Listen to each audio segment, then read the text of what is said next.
이 로고테라피는 죽음의 수용소에서 탄생한 심리치료법입니다. 정말 역사상 이토록 잔인하고 혹독했던 수용소는 없었습니다. 그 참혹한 수용소에서 내 가족이 다 죽었네. 그런데 내가 거기서 살아서 나오게 한 데는 신께서 나에게 뭔가 준 사명이 있는 것 같네. 그래서 사람들에게 매일매일 희망을 발견하고 포기하지 않고 그 이유를 발견하는 심리치료법을 개발하고 실시했던 겁니다. 내 인생의 가장 훌륭한 스펙이 저의 과거의 고통스러운 경험이 오히려 저를 성장시키고 이게 사람들에게도 사람을 살리는 소재가 될 수 있구나. 내가 겪고 있는 시련 속에서 의미를 찾음으로써 고통을 이겨낼 수 있는 잠재력을 우리는 이미 내면에 가지고 있습니다. 모두가 태어날 때부터.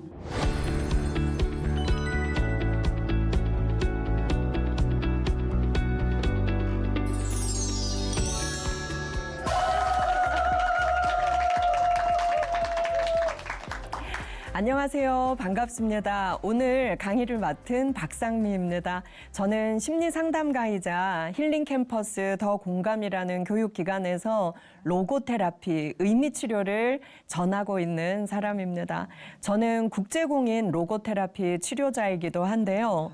오늘은 로고테라피가 무엇인지 또 내 가족과 나를 살릴 수 있는 로고테라피라는 제목으로 강연을 하고자 합니다.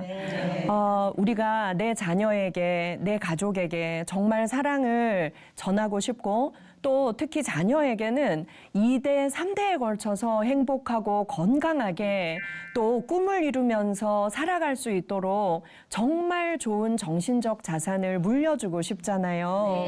네. 그래서 우리가 내 자녀가 내가 세상을 떠난 다음에도 정말 성장하면서 인생의 의미를 발견하면서 살아갈 수 있도록 도우려면 우리가 배우고 또 내 자녀에게 그 정신적 자산을 잘 물려주어야 합니다. 그래서 또 가정의 달이에요.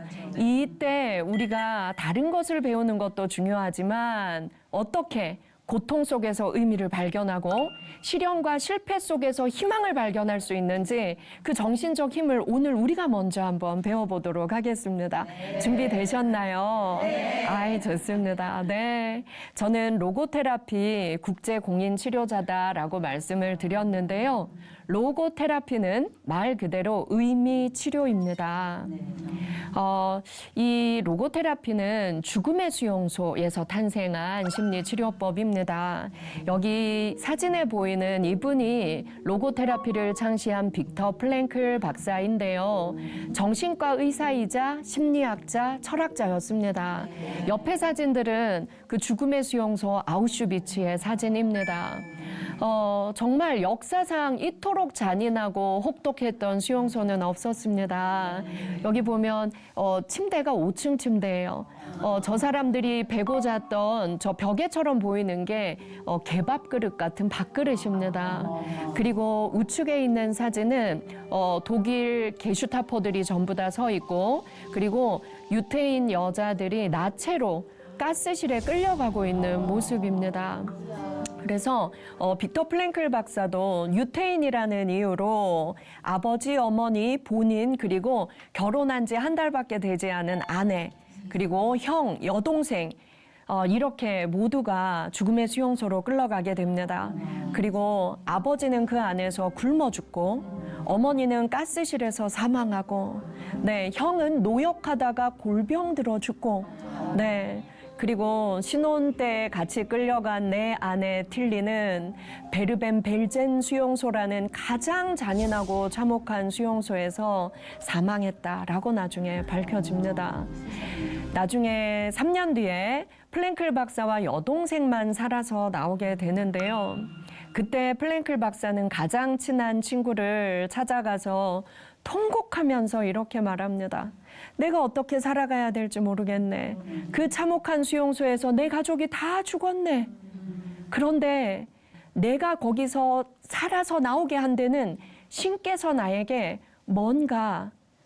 준 사명이 있는 것 같네요. 그렇다면 내가 살아서 이 일을 한번 해봐야겠다라고 말을 합니다.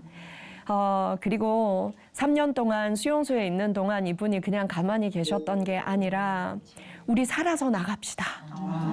우리가 살아서 여기를 걸어 나갈 확률이 1%만이라도 있다면 우리는 그 1%를 위해서 오늘을 견디고 살아내야 합니다.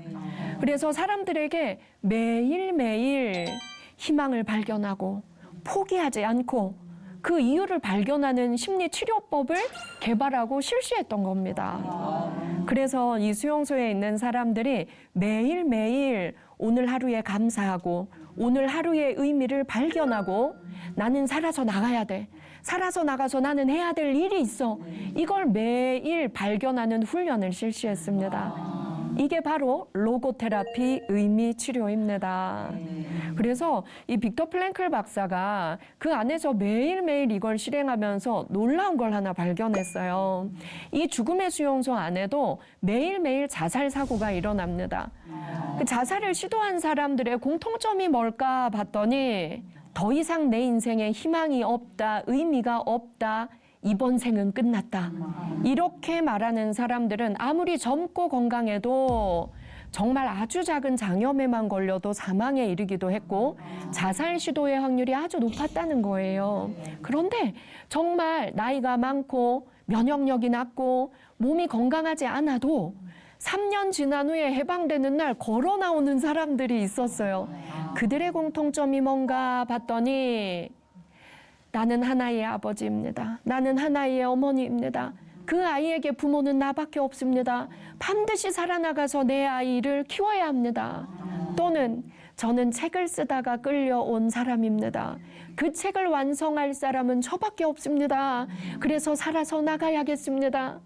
저는 한 교회의 목사였습니다. 우리 교회 교인들, 제가 오기를 기다리고 있습니다. 저는 살아서 나가야 합니다. 미래에 대한 목표가 있고 내가 왜 살아야 되는지 의미를 발견한 사람은 어떤 고통과 시련도 이겨내고 견뎌내고 그리고 내가 질병에 걸려도 그걸 회복하는 속도가 빠르더라는 거예요. 네, 맞아요. 여러분 의미치료가 무엇인지 이해되셨죠? 네. 그러면 오늘 강의 시작하겠습니다. 바로 이 의미치료를 우리가 이해한다면 내 가족에게 내 자녀에게 실시할 수 있습니다. 이런 메시지만 우리 자녀에게 알려줄 수 있어도 어떤 고통과 시련이 와도 우리가 죽음의 수용소에 끌려갈 일은 없겠지만 저토록 참혹한 인생의 고난을 맞닥뜨리더라도 인생의 의미를 발견하고 살아보자, 살 수 있다, 견뎌보자, 버텨보자 하는 힘이 생기는 거죠. 네, 좋습니다. 자, 그러면 우리 로고테라피 수용소에서 체득한 실존적 지혜가 뭔지 제가 알려드릴게요. 자, 이 빅터 프랭클 박사는 오스트리아 빈에서 태어난 유태인으로 신경과 정신과 의사이자 철학자 박사였습니다. 2차 세계대전 때 유태인이라는 이유로 3년간 데레지엔슈타트, 아우슈비츠, 카우퍼링, 투르크멘 수용소를 거치며 살아남은 생존자입니다. 혹독한 시간을 보내는 중에도 매일 삶의 의미를 발견하는 치료법은 수용소 안에서 탄생했습니다. 여러분 또 놀라운 거 하나 알려드릴까요? 우리가 웃음 치료 많이 들어보셨죠? 네, 웃음 치료가 행복한 사람들 속에서 발생한 게 아닙니다. 진짜 웃음 치료는 이 죽음의 수용소에서 탄생했습니다. 우리가 오늘 죽을지도 몰라라고 생각하면 오늘 하루가 지옥이 됩니다. 그런데 아니야, 오늘 하루도 우리가 살아남아 보자, 잘 버텨보자 이러고 아침에 노역에 끌려갈 때마다 프랭클 박사님은 동료들에게 숙제를 줬어요. 자, 오늘 우리 노역 끝나면 저녁밥 먹고 공터에 모여서 만담 쇼를 열자. 서로가 서로를 웃겨주는 유머 쇼를 열자. 개그 콘서트가 그때 탄생한 거예요. 자, 주제를 줍니다. 뭐냐면요. 자, 우리가 언젠가 여기서 풀려날 거야. 우리 살아서 나갈 거야. 그러면 여기서 살아나간 다음에 생길 수 있는 웃긴 일을 한번 상상해보자 이거였어요. 제가 독일에서 공부할 때 그 흔적들을 찾아서 제가 취재를 한 적이 있었어요. 와, 찾아보고 너무 깜짝 놀랐습니다. 어느 날 밤 이 만담조에서 1등한 유머가 있어요. 뭐였냐면요. 이 사람이 말해요, 저녁에. 아, 저는요, 드디어 2년 만에 여기서 해방되는 날을 상상해 보았습니다. 저는 원래 대학 교수였어요. 근데 여기 끌려와서는 짐승처럼 노역만 했죠. 그리고 그 사람들이 다 세로 줄무늬 수영복 입은 거 영화에서 보셨죠? 저는 여기서 풀려난 뒤에 다시 교수로 복귀하고 그래서 백화점에 가서 와이셔츠를 사기로 했어요. 와이셔츠를 사러 갔는데 여기서 세로 줄무늬 수영복만 입다 보니까 제가 와이셔츠도 세로 줄무늬 와이셔츠만 고르고 있더라고요. 이 얘기를 발표해요. 사람들이 웃고 난리가 난 거예요. 그날 1등한 에피소드였습니다. 이러면서 사람들이 배꼽을 잡고 웃으면서 그날 노역하면서 얼마나 많이 맞았겠어요. 그리고 밥이라고는 정말 멀건 죽 요만큼밖에 주지 않았어요. 웃으면서 육체의 고통을 잊고 배고픔을 잊고 그리고 그래 그런 날이 올 거야 라고 희망을 다지게 된 거죠. 의미치료는 이렇게 아무것도 아닌 것 같지만 아주 작은 삶 속에서 감사와 웃음을 발견하게 함으로써 오늘을 살아가는 미래를 기대하는 희망을 갖게 하는 치료법입니다. 네. 자, 그래서 우리는 이렇게 묻습니다. 같이 한번 읽어볼까요? 무엇 때문에 시작. 무엇 때문에 내가 태어났을까요? 왜 살아야 하는지 삶의 의미를 찾았습니까? 로고테라피는 항상 이렇게 질문합니다. 자, 그런데 부모님이 매일같이 아이들 듣는데 이렇게 말하는 거예요. 아우, 죽겠다. 돈 없어 죽겠다. 왜 이렇게 되는 게 없냐? 너네 아버지는 하는 것마다 왜 다 망하냐? 정말 너네 아버지는 마이너스 손이다. 이번 생은 망했다. 아우, 내가 정말 자식 덕이라도 보려고 했는데 부모 복 없는 년은 남편 복도 없고 자식 복도 없고 내가 정말 너 낳고 미역국을 먹은 게 후회된다. 이런 말을 부모가 계속한다고 한번 상상해 보실까요? 어때요? 사람을 죽이는 말이죠. 그리고 축복의 말이 아니라 아우 맞아 우리 부모님 인생도 저 모양인데 나는 희망이 있겠어? 내 인생도 이미 망한 게 아닐까? 이런 생각을 자녀들은 할 수 있다는 거죠. 그래서 정말 좋은 부모는 어떤 부모냐면요. 돈 많은 부모 잠깐 좋겠죠. 네, 권력 있는 부모, 돈 많고 권력 있고 명예를 다 누린 사람들이 요즘 우리 TV에서 많이 보죠. 하루아침에 그걸 다 잃어버리고 네, 교도소도 가고 스스로 목숨을 끊기도 하고 보셨죠. 정말 좋은 부모는요. 긍정의 유전자를 물려주는 부모이자 바로 이걸 내 자녀에게 행동으로 삶으로 보여주는 부모입니다. 있잖아, 엄마 아빠가 돈은 좀 없지만 엄마 아빠가 태어난 이유를 우린 알고 있어. 너의 부모가 되어서 얼마나 행복한지 몰라. 너를 낳았다는 건 기적 같은 일이야. 하나님께서 너같이 이쁜 아이를 우리 부부에게 주셔서 너를 키우는 내내 정말 행복했단다. 너를 키우면서 우리도 함께 성장했단다. 그리고 너도 알겠지만 엄마 아빠가 한 번도 죄짓지 않고 작은 일이지만 봉사하고 주변 사람들에게 항상 선한 일을 도모하려고 애쓰고 너는 보았지. 그래, 그것만으로도 우리 가족은 다 잘 태어났고 의미 있는 삶을 살고 있는 거야. 이런 말을 해줄 수 있는 부모라면 아이들은 그대로 배웁니다. 그래서 이 질문에 우리 스스로 답할 수 있어야 좋은 부모입니다.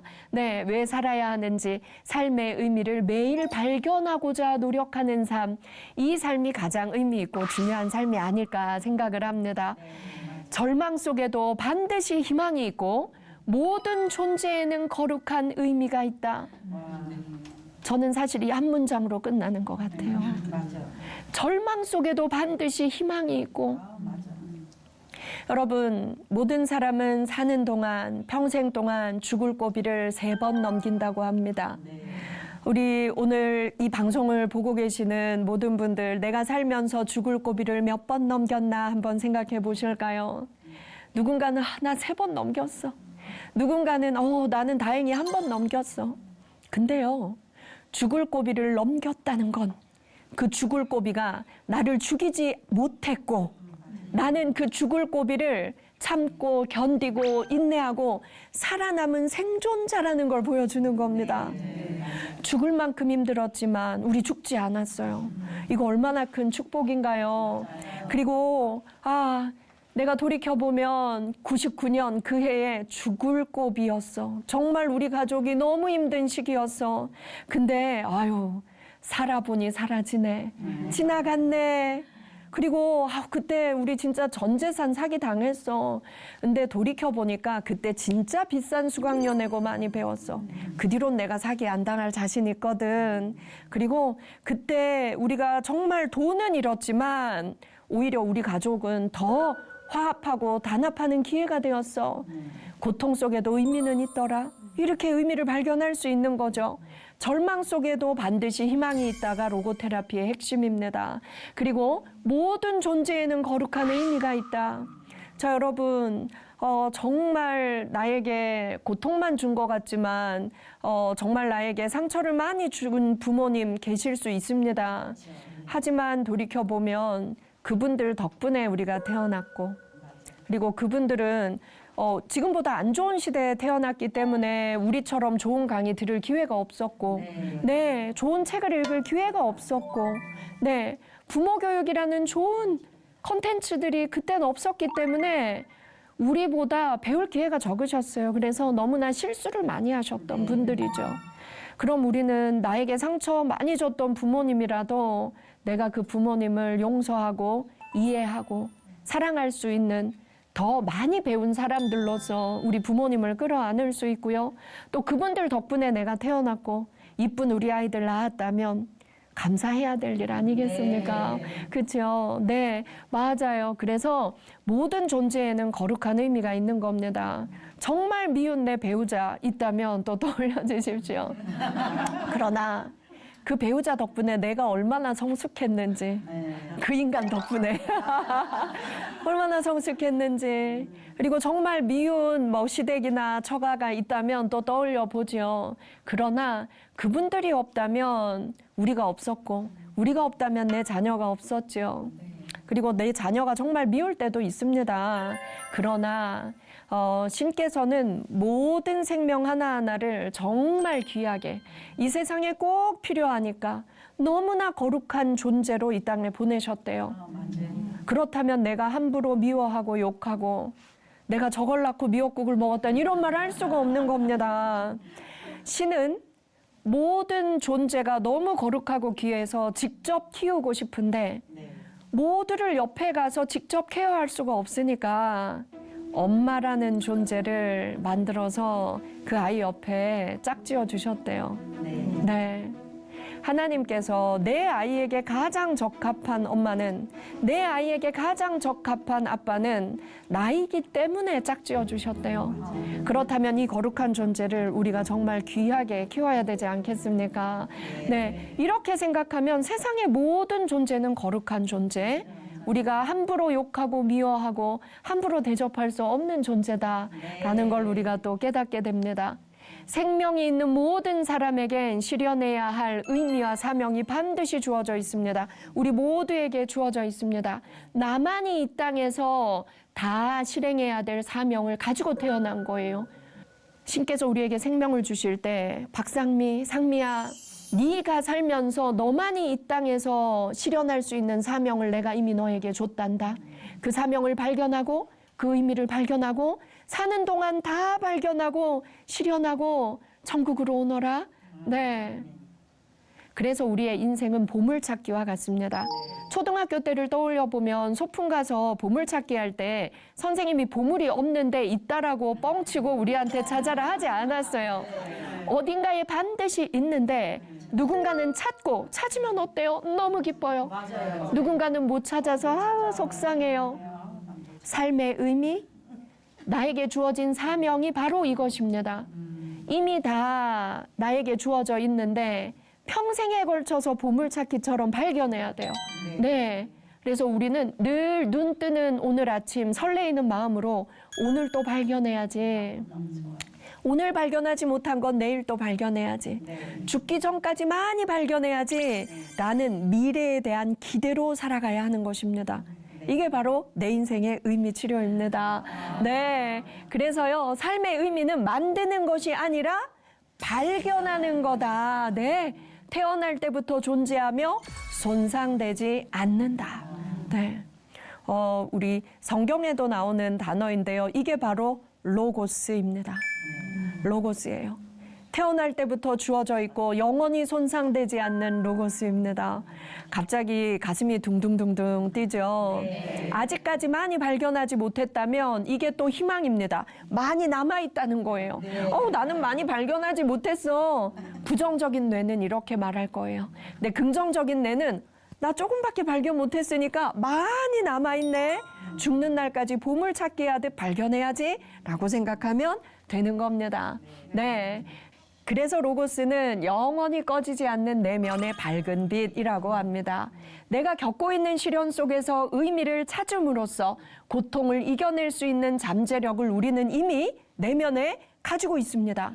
모두가 태어날 때부터. 네. 자, 그런데 이 힘은요, 내 안에 있지만 내 아이가 크는 만 19세까지는 부모님이 그 발견하는 힘을 키울 수 있도록 좀 도와주셔야 돼요. 네. 야, 너 같은 인간은 밥 먹을 자격도 없어. 이런 말을 듣고 자란 아이가 내 안에 이런 힘이 있다고 믿을 수 있겠습니까? 어렵겠지요. 바로 그것입니다. 자, 왜 살아야 하는가? 내 삶의 의미는 무엇인가? 적극적으로 찾아 나설 때 의미는 비로소 발견할 수 있는 겁니다.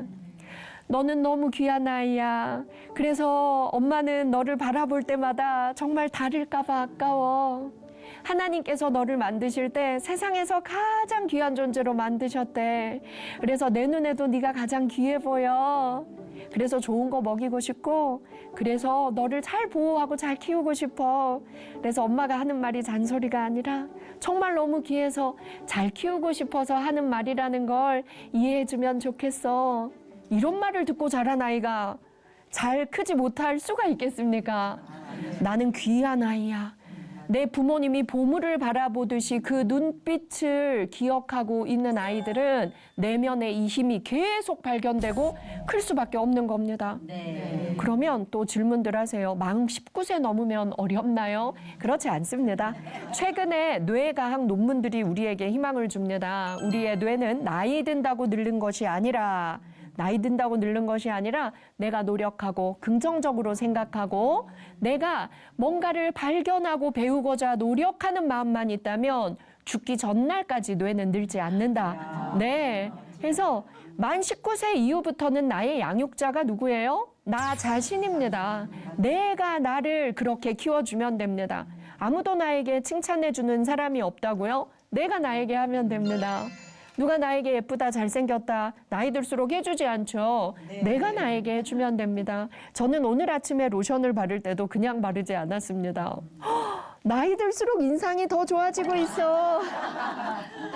너무너무 잘 살고 있어.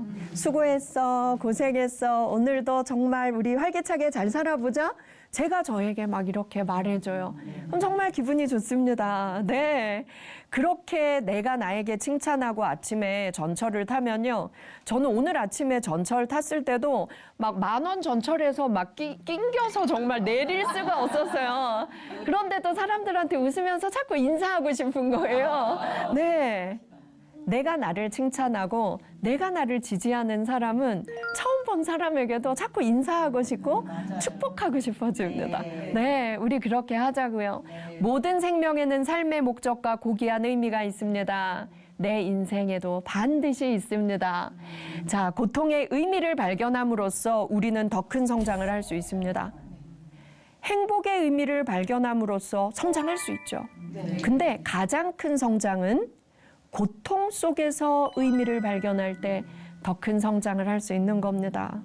그래서 여러분, 사실 여러분들도 강의 듣고 큰 감동 받았을 때, 책을 읽고 큰 감동을 받았을 때, 성공 신화를 보고 듣고 큰 감동 받으셨어요? 아니면 정말 실패하고 어떻게 저런 고통의 구덩이에 빠질까? 근데 거기서 기어 나와서 의미 있게 살아가는 사람들의 삶 속에서 큰 감동 받으셨어요.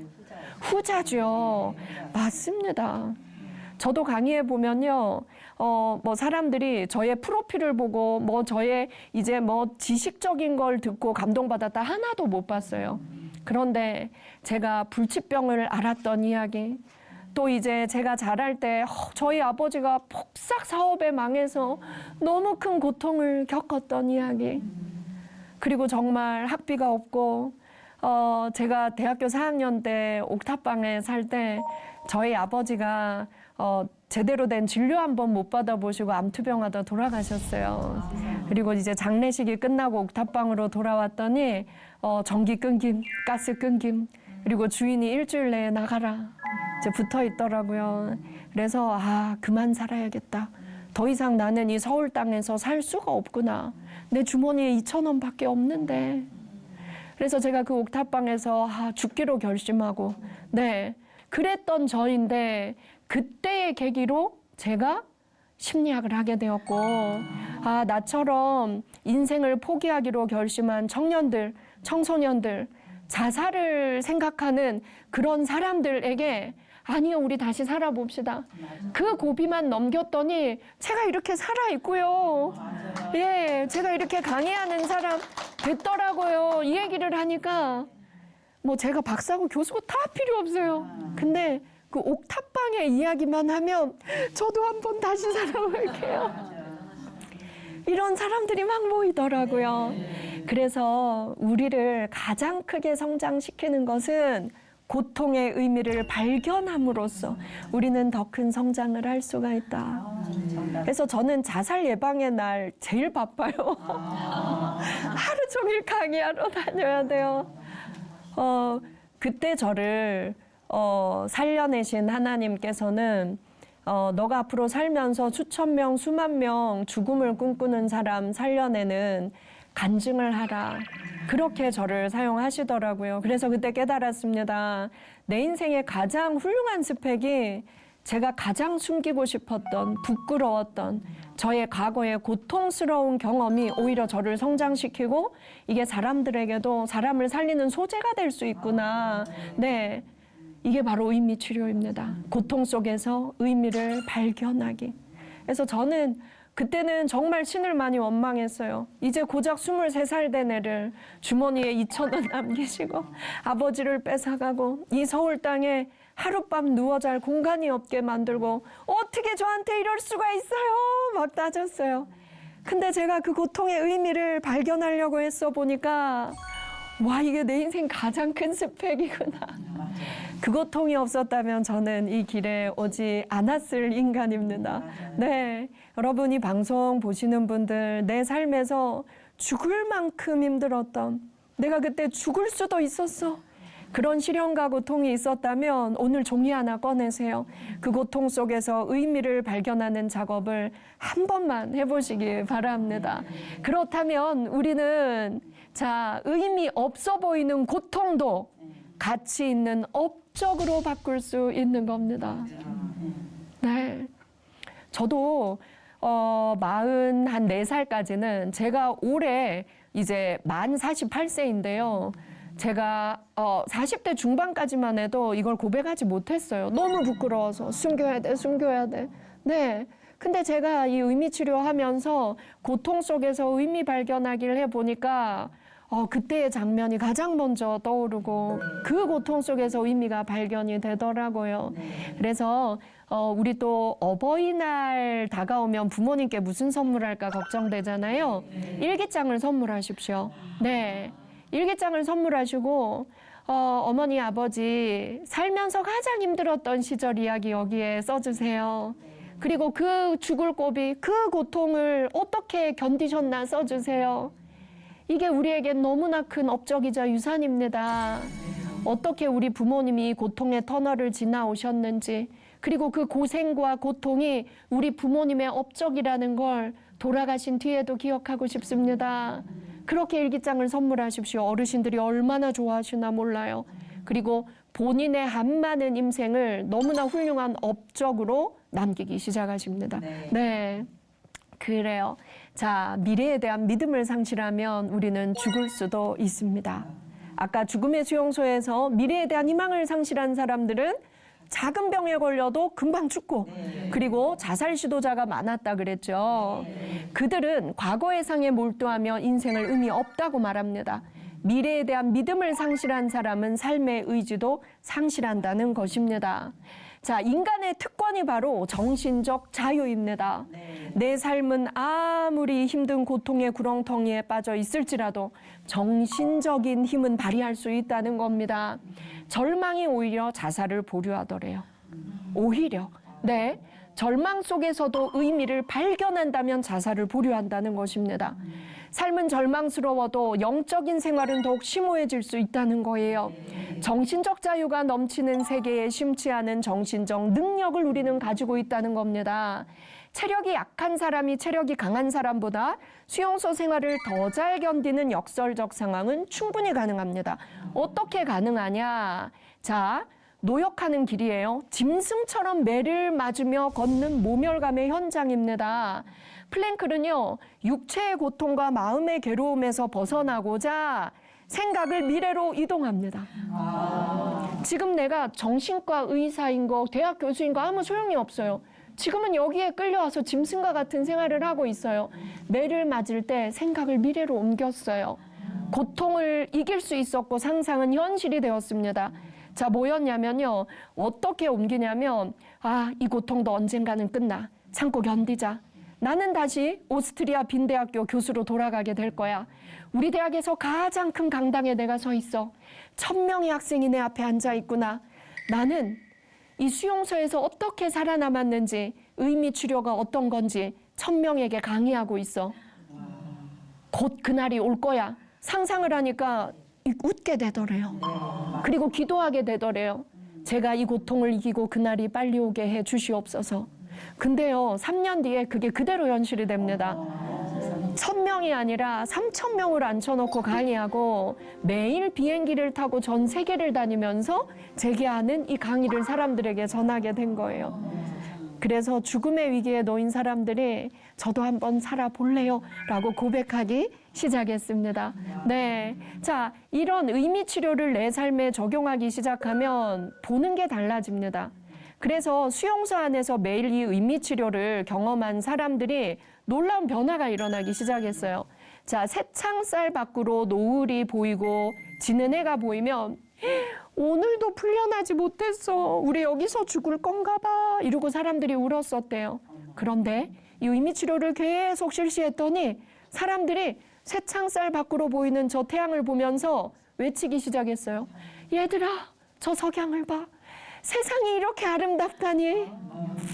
밖에 있을 땐 몰랐어. 근데 세상이 이렇게 아름답구나.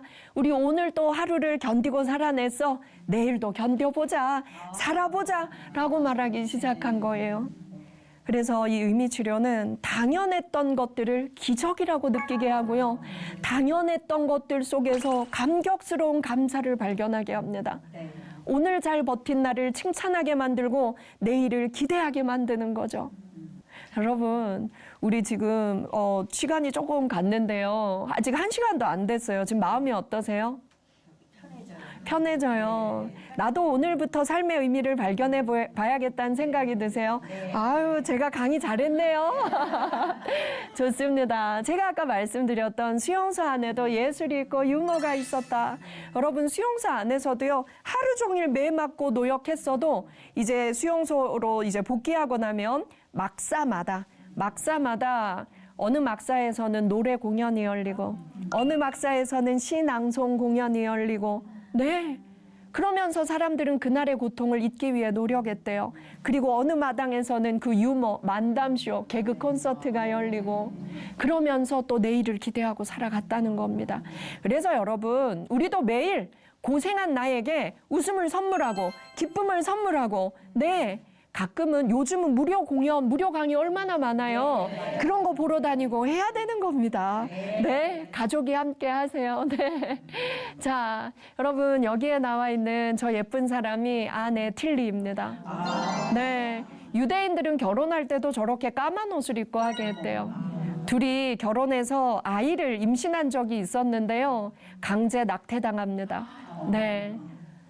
그러나 둘은 너무 사랑했어요. 네, 그래서 프랭클 박사가 아내가 죽고 난 뒤에 이렇게 말을 합니다. 이 사람의 육체는 죽었지만 영혼은 영원히 살아있고 우리는 천국에서 만날 것이니까 영혼의 대화는 늘 할 수 있다. 그래서 이런 명언을 남겨요. 지구는 사랑을 중심으로 돈다. 네, 이 사랑은 배우자에 대한 사랑일 수도 있고 내 자녀에 대한 사랑일 수도 있고 내가 내 이웃에게 나누는 사랑일 수도 있습니다. 세상에서 가장 위대한 힘은 사랑입니다.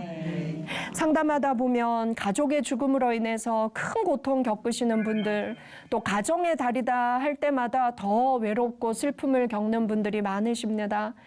저도 23살 때 저를 가장 사랑해 주셨던 아버지 돌아가시고 아버지 없이 산 인생이 훨씬 깁니다. 근데요, 저희 아버지가 돌아가시기 전에 이 친필로 손글씨로 써준 편지가 저에게 많아요. 성경 구절 필사해서 주신 게 또 많습니다. 아버지 없이 산 인생이 훨씬 길지만 그 아버지의 편지가 오늘까지 저를 키웠습니다. 어떤 두려운 고통을 만나도 피하지 말아라. 내가 항상 널 위해 기도하고 너의 뒤에 따라가고 있다. 천국에서 기쁘게 다시 만나자. 네.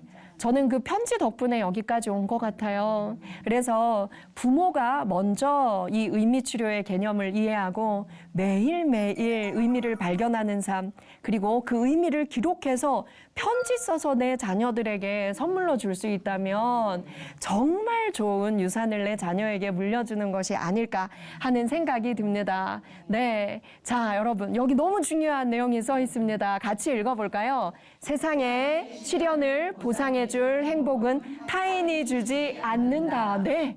우리가 남 탓하고 나 원망하는 사람들이 이걸 몰라서 그래요. 세상에 어떤 행복도 타인이 주지 않습니다. 그래서 살아남은 사람들이 얻은 가장 값진 체험이 무엇인지 죽음의 수용소에서 나온 사람들에게 다 인터뷰를 했어요. 그 사람들이 한 말 궁금하시죠?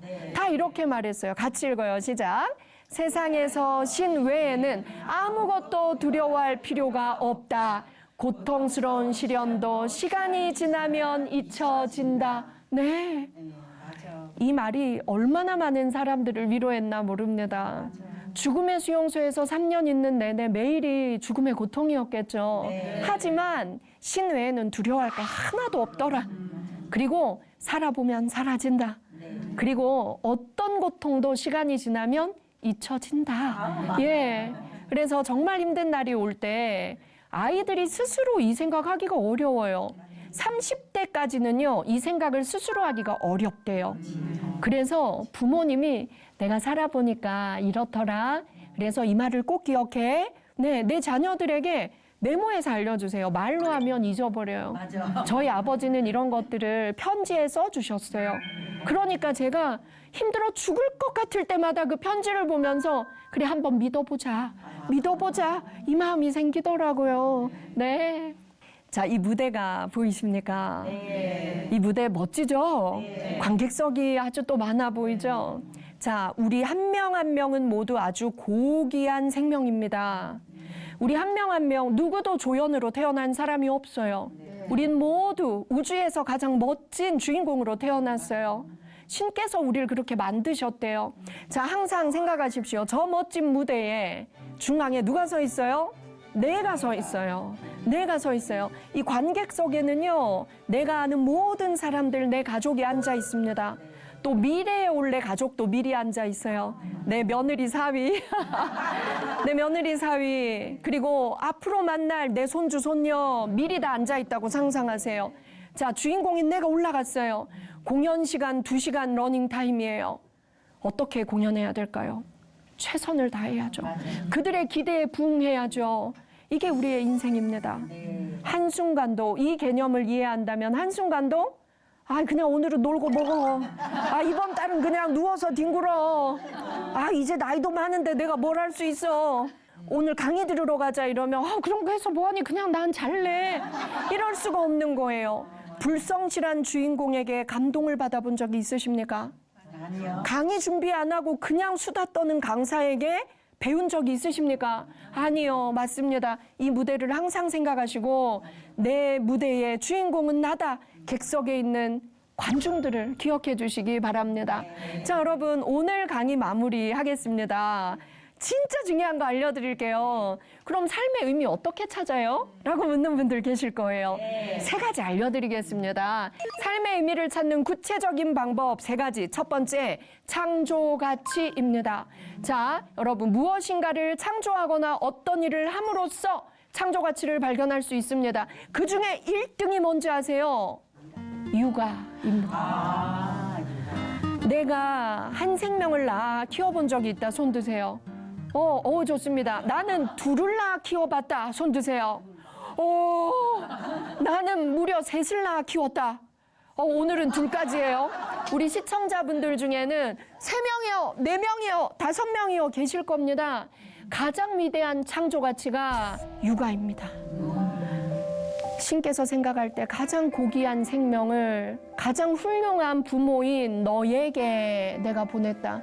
근데 내가 그런 생명을 1, 2, 3 낳아 키웠다면 어마어마한 창조가치 이미 실현하신 거예요. 잘 사셨습니다. 고생하셨습니다. 네. 그 다음이 예술 창작, 학문, 봉사활동 이런 거예요.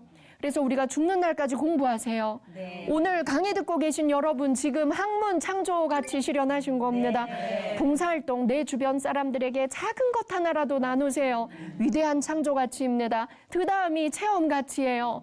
어떤 일을 경험하거나 어떤 사람을 만남으로써 좋은 사람 많이 만나세요. 네. 좋은 사람들 속으로 가세요. 위대한 체험 가치입니다. 내가 만난 은인들 전화 한 통 합시다. 그리고 내가 용서해 준 사람만 기억하지 말고 나를 용서해 준 사람들 사실 많거든요. 감사합니다. 전화 한 통 하지요. 그리고 나를 꼭 필요로 하는 사람들 1번 내 가족 그리고 나의 봉사를 기다리는 힘든 사람들. 네, 이게 바로 체험 가치입니다. 이 방송 들으신 분들은 이 체험 가치 실현 많이 하시길 바랍니다. 마지막이에요. 태도 가치입니다. 이게 제일 중요해요. 같이 읽어요. 시작. 피할 수 없는 시련에 대해 어떤 태도를 취하기로 결정함으로써 자기 초월의 경지입니다.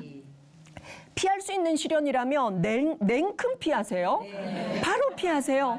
근데 피할 수 없는 시련이라면 신을 원망한들, 내 가족을 원망한들 아무 소용이 없습니다. 그래, 이 고통을 잘 내가 견뎌내고 의미 발견하고 업적으로 만들어보자. 우리 아까 했죠. 이게 바로 태도 가치입니다. 여러분이 3가지 하실 수 있겠습니까? 네. 아이, 좋습니다. 네, 마지막 슬라이드입니다. 아모르 파티 우리 외쳐야 돼요. 가수 김연자 씨 때문에 아모르 파티가 우리에게 그냥 트로트 노래 같은데요. 철학자 니체가 한 말입니다. 아모르 파티, 운명을 사랑하자, 운명을 축복하자. 내 팔자가 왜 이래? 이 말 오늘부터 하지 마세요. 네. 죽는 날까지 내 삶의 의미를 잘 발견하면서 살 수 있다면 내 운명이 정말 지구 최고의 운명입니다. 맞아요. 선택받은. 네. 그래서 내 운명을 축복하고 내 가족의 운명을 축복하고 서로를 귀하게 여기면서 사는 여러분 되시길 바랍니다. 오늘 강의 잘 들어주셔서 감사합니다. 박상미였습니다.